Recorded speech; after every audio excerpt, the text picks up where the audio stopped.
for the Patreon, I met up with E.B. Sollis last month to come up with an idea for this video. I'm always really fascinated as to whether there's a moment in an artist's career where like that journey from innocence to experience is fully realized. You know, like was there an exact point when you're like, wait a second, I'm not like a Grom anymore?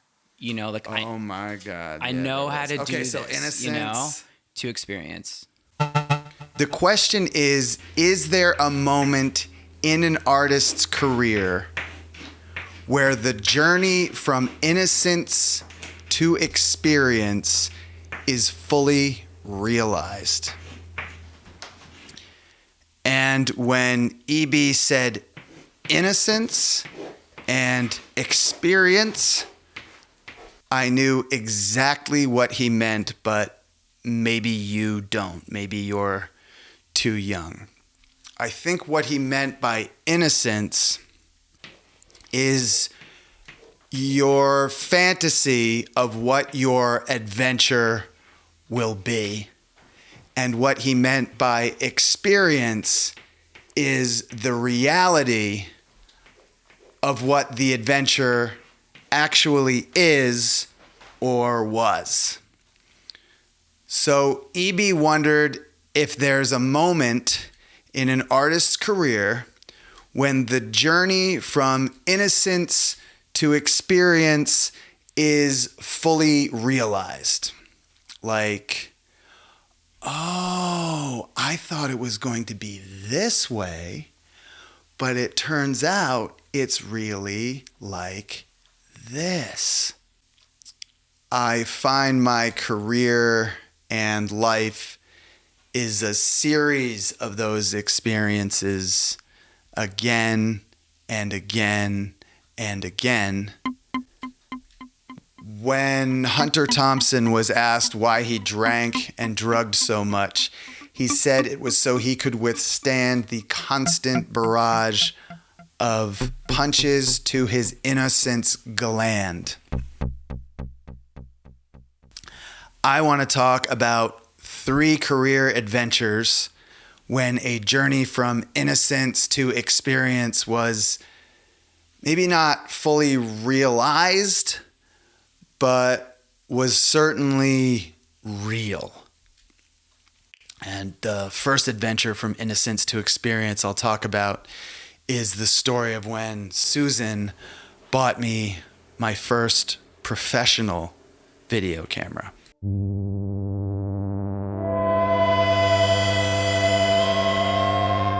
Susan is my friend's mother, and when I was a kid, Susan was my intellectual and educational mother. She taught me how to love books and reading. Susan is and was a beautiful woman. So picture Meg Tilly in The Big Chill. Now, Susan and her family had thrown a 90th birthday for their father, Grampy Paul, and Susan's son, Sam, my friend, had shot the party on video. In those days, this was June 2000, there was almost no non-professional editors, and I was one of them, one of the non-professional video editors in the world. So I edited the footage that Sam shot. I set it to nice music, Bjork, Benny Goodman, Chopin. Made sure all of the kids and grandkids were in the video. And I ended it with a touching speech made by Grampy Paul himself. About a year later, Susan bought me my first professional quality video camera, a Canon XL1. There's more to this story. She was protecting me from a dangerous debt that I had incurred. I can't go into the detail, but she was protecting me. The XL1 was a video camera with which you could do professional work. Cootie Simmons shot a lot of the footage in the new Kanye documentary Genius with a Canon XL1, at around the same time, 98, 2000, around there. So here's my innocence, my fantasy. I'm gonna get this XL1, this professional camera, and I'm going to make it. And to me, this is what making it means. Making it is two things. Number one, earning a living from your talent. And number two, the living you earn from your talent allows you to live like a successful dentist. Successful dentists live in nice houses. Successful dentists live in nice neighborhoods. Successful dentists send their kids to good schools. Successful dentists drive nice cars. Successful dentists pay their bills on time. Successful dentists have $10,000 in pocket money at all times. That's what making it means to me. Making a living from my talent and earning a living that allows me to live like a successful dentist. A successful dentist, in other words, has made it. Now, when I say Susan bought me the camera, the XL1, I don't mean she went to Circuit City, picked it out, and waited in line. I mean, I went to Adorama, found a used XL1, told her the price, and she sent me a check, a physical check, through the mail. I deposited the check, and in the interim between the funds clearing and me withdrawing the cash to buy the XL1, the entire world changed and all bets were off.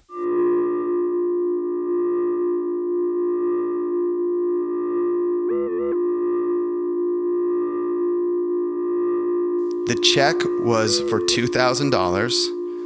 My rent, a one-bedroom on 13th and 8th Avenue in Manhattan, was $1,100 a month, and nobody knew what the hell was going to happen to us.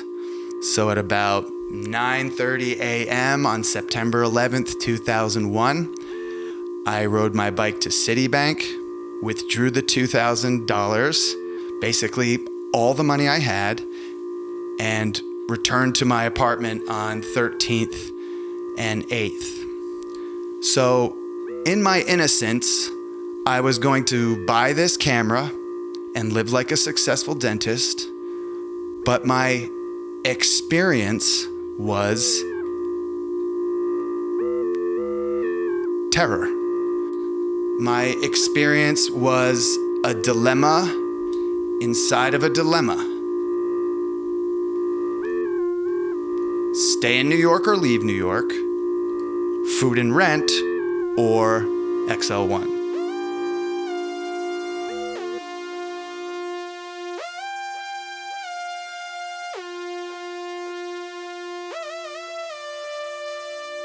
The second adventure from innocence to experience. Fred's birthday party, the most important night of my career. Casey and I were hired by a man named Tom Healy to make a birthday video about Tom Healy's husband, Fred. The video was to be shown at Fred's 50th birthday party to a room of about 200 people. A lot of rich people, a lot of people from New York's art elite. Tom Sachs was there. And Andrew Cuomo, pre-disgrace, Senator Bob Kerrey, Senator John Kerry, no relation, Hillary Clinton, and Bill Clinton, to name a few. This was our first paid gig. Thousands of dollars. Tom Sachs had vouched for us. Tom Healy, the man who had hired us, Fred's husband, was an early champion of sax and a collector of sax work. So if Casey and I pulled it off, we were set. But if we didn't, Casey and I were screwed. Tom Sachs was screwed for vouching for us. Tom Healy was screwed for hiring us. And Fred would be embarrassed and screwed out of his 50th birthday video. This was the era of the dreaded DVD, which never worked well. Good riddance. We had a DVD in the house DVD player that the professional AV company had supplied. We had a backup DVD in our own DVD player, which we had brought to the party.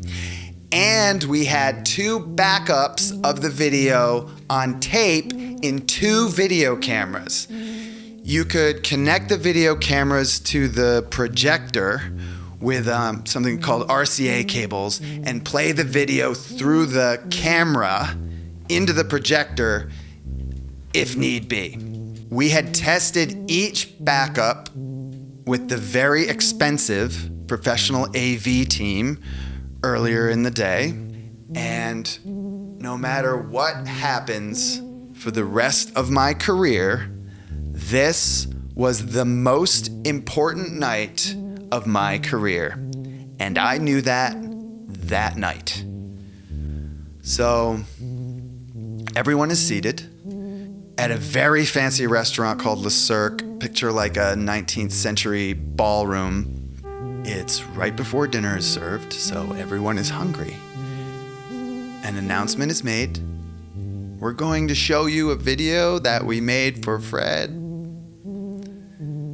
And Casey and I are told to play the video. Push play on the house DVD player. Boom. Screen goes blank. Doesn't work. We connect our backup DVD player to the projector, press play. Boom. Screen goes blank.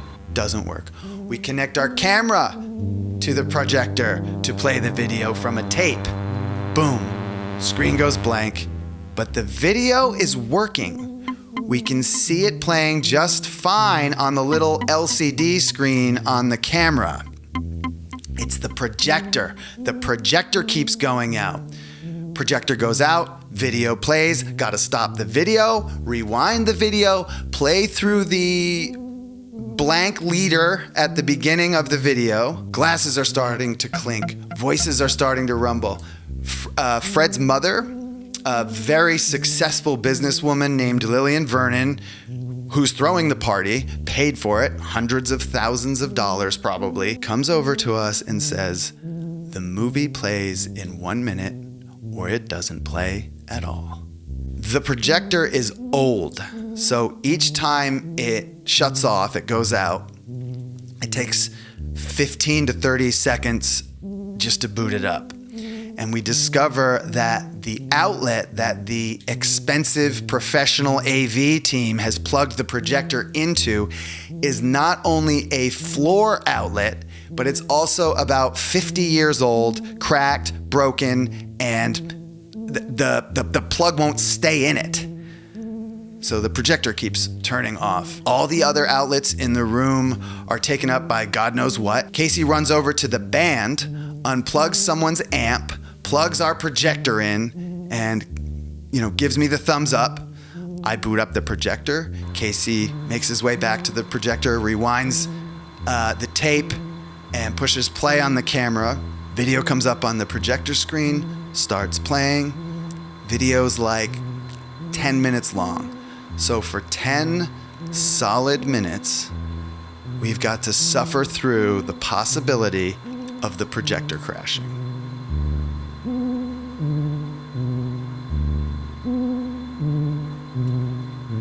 The room loves it. Laughing at all the beats. We put 2 big jokes in there, saved the biggest for the end, delivered perfectly by Bill Clinton himself, and it brought the fucking house down. Everybody loved it. Tom Healy, the man who had hired us, ended up becoming a huge patron of ours. instrumentally helped us develop our early careers, getting us paid gigs one after another. But the success of that night, the innocence was that we were going to make it. But the experience was that sometimes success is merely relief. And the third adventure from innocence to experience.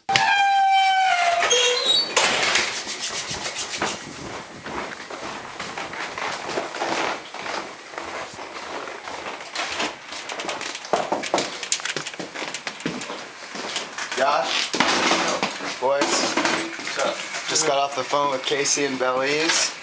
We sold the show to HBO.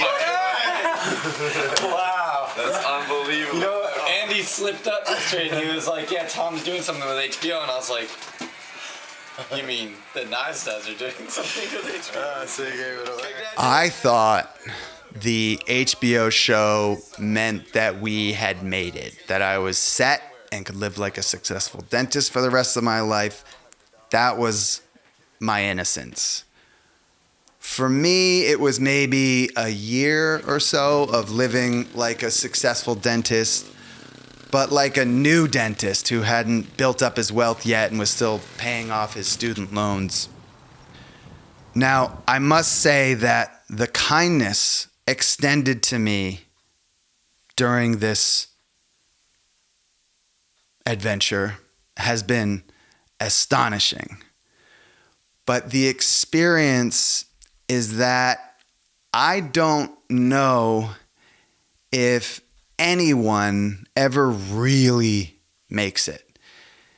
And now, about a dozen years after the HBO show aired, my temple is starting to get cracks in it. I'm still fixing projectors and buying cameras I can't afford, so to speak.